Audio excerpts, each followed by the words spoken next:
saja anggaran ini juga terkait dengan pemanfaatan alokasi DAK untuk pendidikan daerah. Ini sahabat saya dari Kalimantan, Pak Sidot, berkali-kali ya, jadi ada beberapa daerah yang terpencil, tertinggal, daerah-daerah perbatasan yang ingin membangun sekolahnya, memperbaiki fasilitasnya, menyediakan peralatan pembelajaran yang memadai. Sebetulnya nggak besar ya, seperti di Kabupaten Mempawah, berapa 20 miliar ya untuk DAK. Nah ini kita juga memahami yang mengajukan DAK ratusan triliun, tapi yang disediakan sedikit, tapi mungkin perlu prioritas, betul-betul ya Pak ya, daerah-daerah seperti apa yang Pak Sidot ini selalu perjuangkan harus bisa dipastikan memprioritaskan infrastruktur pendidikan di daerah-daerah 3T dan daerah-daerah yang memang betul-betul membutuhkan.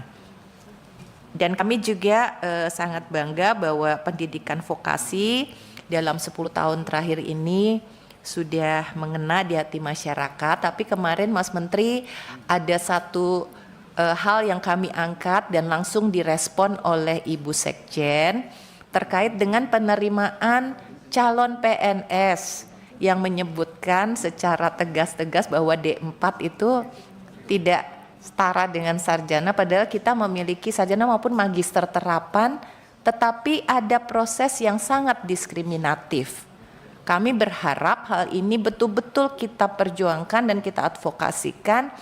Jangan sampai mungkin penyusun juknis atau apa itu tidak memahami pentingnya vokasi dan bagaimana lulusan-lulusan vokasi kita itu sesungguhnya bisa juga berkontribusi pada bangsa dan negara termasuk menjadi PNS.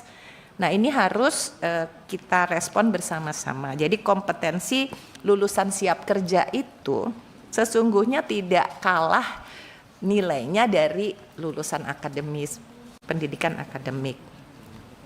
Tentu saja ada juga sahabat-sahabat saya yang tidak hadir, tapi saya catat pandangan-pandangannya seperti dari Pak Ferdiansyah dan juga Mas Mujib dan juga teman-teman dari fraksi Golkar lainnya yang berharap agar terus ke depan Kemendikbudristek ini tetap di dalam penyusunan dan pengelolaan anggaran termasuk DAK itu tetap sesuai dengan peraturan perundang-undangan yang ada dan lebih transparan, tidak hanya fokus juga kepada pembangunan fisik tapi juga peningkatan kualitas guru, juga sarana teknologi yang tidak menyebabkan adanya kesenjangan, tapi sebaliknya gitu, teknologi digunakan untuk memeratakan ya, bukan nanti meningkatkan kesenjangan antara daerah-daerah yang memiliki akses yang bagus ke teknologi dengan daerah-daerah yang masih kurang sarana prasarana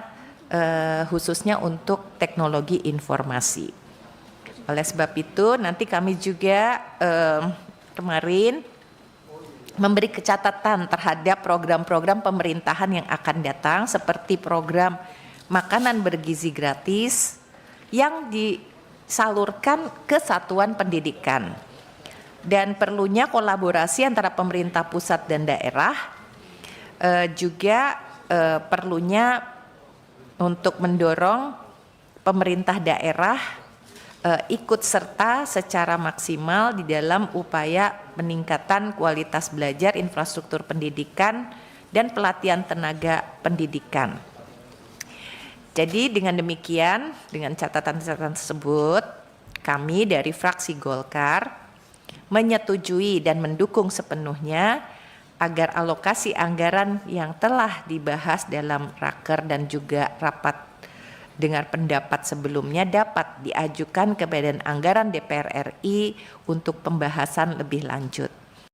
Anggaran sebesar 83.187.821.056.000 ini sangat penting untuk memastikan berbagai program prioritas di sektor pendidikan dan juga kebudayaan, riset dan teknologi termasuk vokasi dan pelatihan-pelatihan bisa berjalan dengan baik.